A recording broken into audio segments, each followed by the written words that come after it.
Bonjour à tous, ravi de vous retrouver dans votre nouveau Maurienne Zap. Allez, sans plus attendre, le sommaire de votre émission. Découverte des coulisses lors des répétitions de la Symphonie intérieure, un spectacle original de Yang, pianiste, en collaboration avec Nello Serra, à l'auditorium Laurent Gérard de Valseny. Retour sur la fusion des Papillons Blancs d'Albertville avec l'association CAP et Handicap Vallée de Maurienne, afin de devenir une seule et unique structure appelée Delta Savoie. Et pour terminer, étude de l'espace valléen Saint-Jean-de-Maurienne, Arvan, Les Villards, par les étudiants de l'Université de Savoie, en licence pro tourisme de montagne. Voilà pour le programme de votre émission. Mettre le piano dans tous ses états, tel est le but recherché du pianiste Yang dans la symphonie intérieure. Ce spectacle très original met en scène un piano accompagné d'une création vidéo imaginée et créée par l'artiste Nello Serra. L'idée de ce spectacle est de populariser le piano grâce à des styles de musique très divers.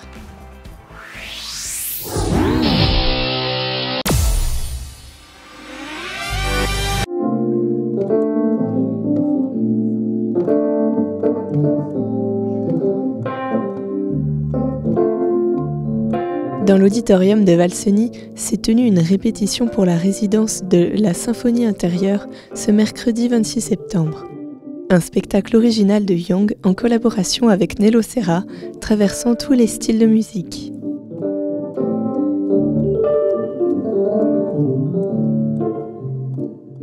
C'est un projet assez particulier qu'on a monté avec Hervé Nello Serra, qui fait une création vidéo, et moi qui suis au piano. Donc le but, c'est un récital de piano avec vidéo, et on essaye de mettre le piano dans tous ses états. L'idée, c'est de partir de toutes les influences que j'ai, et d'essayer de partager, de traverser tous ces univers, passer un petit peu de Jimi Hendrix à Prokofiev, quoi. Essayer quelque part de populariser le piano, mais en gardant quelque chose de très noble, mais en le mettant à la portée de tout le monde avec toutes les musiques et surtout avec des créations.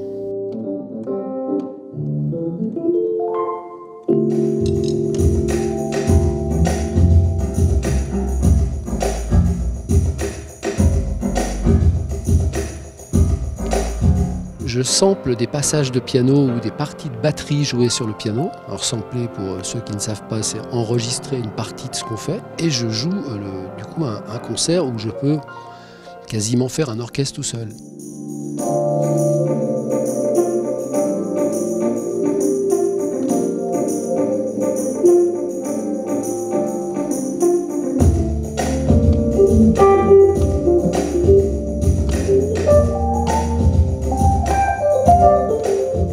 Peu stressé parce qu'il y a énormément de choses à gérer en fait. Je suis seul en scène pour jouer, donc déjà c'est un récital solo, mais c'est surtout la gestion de tout cet univers un petit peu électronique, les pédales pour sampler, des choses comme ça, qui ajouté au travail du piano lui-même est un peu stressant.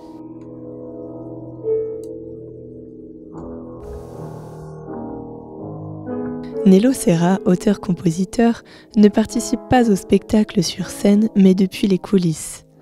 Il crée des compositions vidéo décorant la scène et mettant en valeur les ambiances musicales.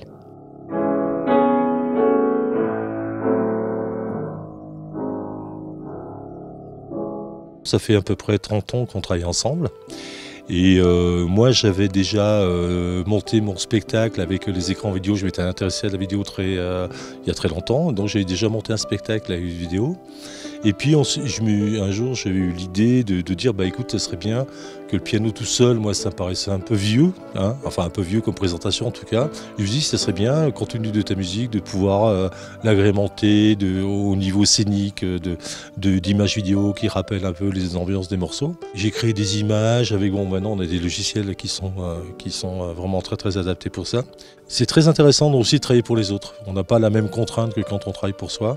On est plus pointu quand on travaille pour les autres, je trouve moi.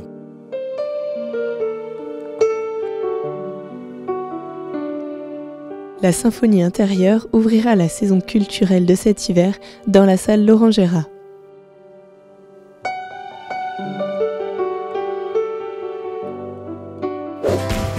Des bénéficiaires et leurs familles étaient conviés à une après-midi très festive afin de fêter la naissance de l'association Delta Savoie. Au cours de la journée, des résidents sont montés sur scène afin de présenter leurs différents travaux.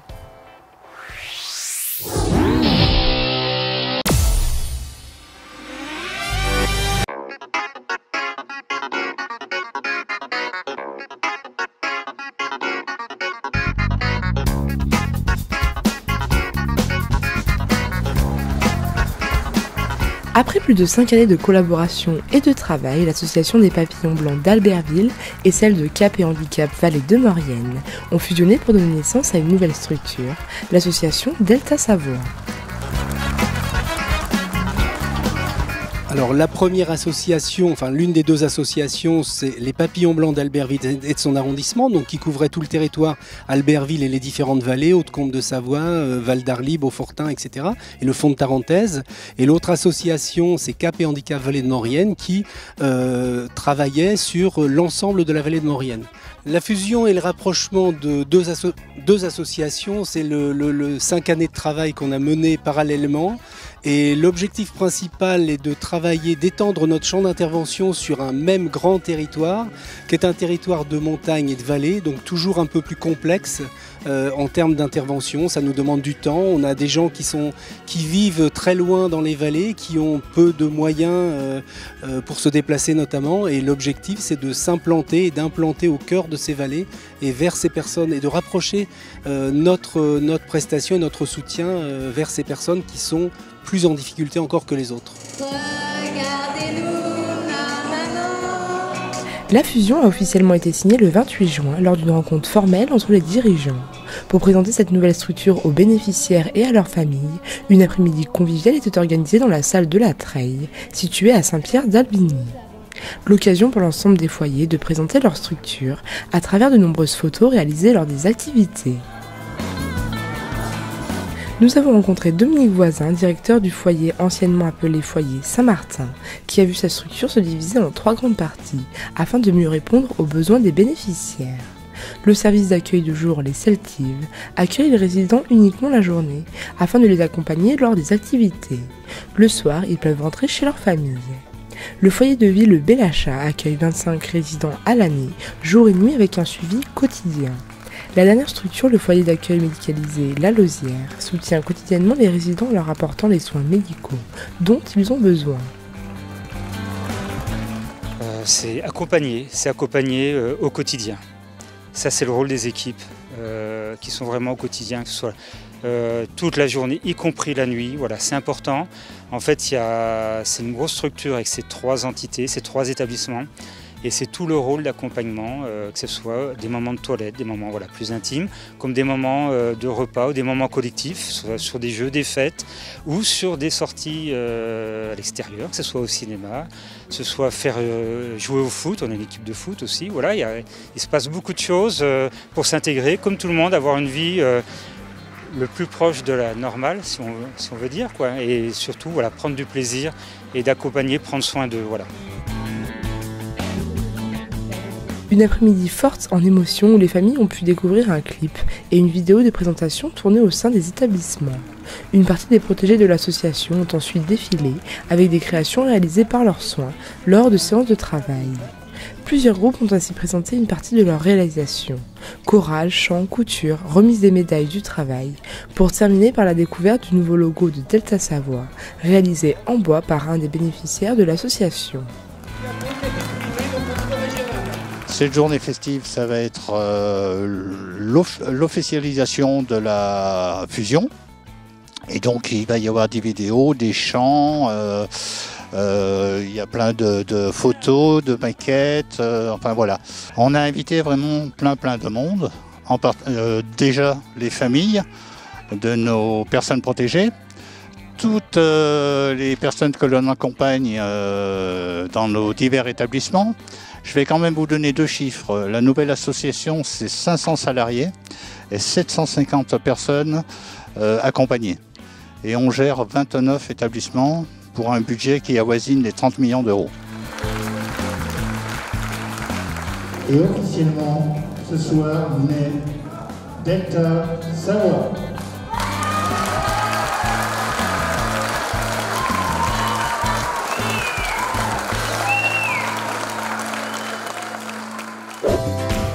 Afin de mieux comprendre la communication et les interactions entre le fond de vallée et les stations de ski en milieu montagnard, un groupe d'étudiants en licence pro tourisme de montagne à l'Université de Savoie ont interviewé tous les types d'usagers de ce type de territoire.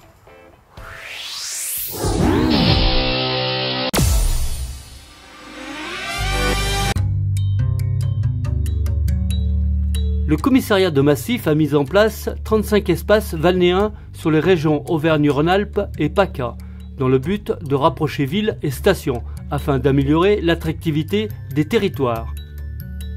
Parmi ces 35 espaces, 3 territoires sont en Maurienne. Saint-Jean-de-Maurienne, Arvent et les Villards qui se sont portés volontaires pour faire une étude sur leur territoire. L'objectif de cette étude, c'est finalement de voir comment les gens se représentent le territoire. Et quand je dis les gens, c'est tous les usagers. C'est autant les élus, les habitants, les commerçants, les prestataires professionnels. C'est aussi les résidents secondaires qui ont choisi d'investir sur un territoire. C'est pas neutre, qui ont donc un côté affectif très fort avec ce territoire. Et c'est aussi les visiteurs, c'est-à-dire les touristes. Donc en fin de compte, cette étude, elle va être étalée sur 6 mois. Et l'objectif, c'est de voir encore une fois quels sont les usages, les sens et les représentations de ce territoire, quelle sont la communication qui est faite sur ce territoire en termes d'offres, de sites internet, de réseaux sociaux, pour in fine voir quelles pourraient être finalement les divergences fondamentales de tous ces 3 territoires, Arvent, les Villards, Saint-Jean-de-Maurienne, et voir comment on peut travailler beaucoup plus dans la complémentarité de ce territoire. Les étudiants en licence professionnelle de tourisme de montagne de l'Université de Savoie-Mont-Blanc ont résidé aux Bottières pendant quelques jours. Ils ont pour mission de parcourir le territoire et d'aller à la rencontre d'usagers en tout genre, tels que des élus, des artisans, des industriels, des hébergeurs et des professionnels du tourisme. Nous avons retrouvé 2 étudiantes à La Toussuire, après un entretien avec le directeur de l'office de tourisme de la station. Une approche plutôt positive selon les 2 jeunes filles. Du coup, la première partie, elle était axée donc, sur le territoire de La Toussuire. Ensuite, on a posé des questions sur la clientèle, quel type de clientèle, d'où ils venaient, au niveau de la communication. Et après, donc, on a un peu parlé de la gouvernance, c'est-à-dire leur stratégie. Et puis on a fini par la perception qu'ils ont des autres territoires, s'ils travaillent en complémentarité ou s'ils sont plutôt individuels. Avant de venir sur le territoire, on avait un aspect de la station qui était plutôt négatif. Maintenant, on a été agréablement surprise. On ne s'imaginait pas... On trouve que c'est un beau territoire, qui a beaucoup de ressources et d'atouts. C'est vraiment sur le terrain qu'on a compris que c'était vraiment une station familiale et une très belle station franchement. Très étonnée. Une fois le bilan terminé, il fera l'objet d'une restitution publique où tous les usagers seront invités courant mai 2019.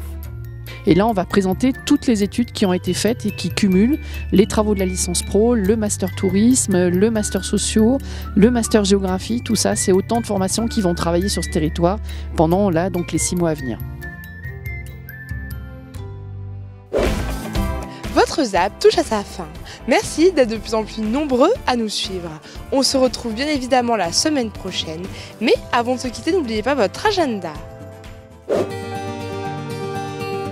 Mercredi 31 octobre, petits et grands sont invités en ville à Saint-Jean-de-Maurienne pour fêter Halloween. Au programme, grande chasse aux bonbons à partir de 16h30 sur le parvis du théâtre, suivi par une surprise de la petite gondole à 17h15.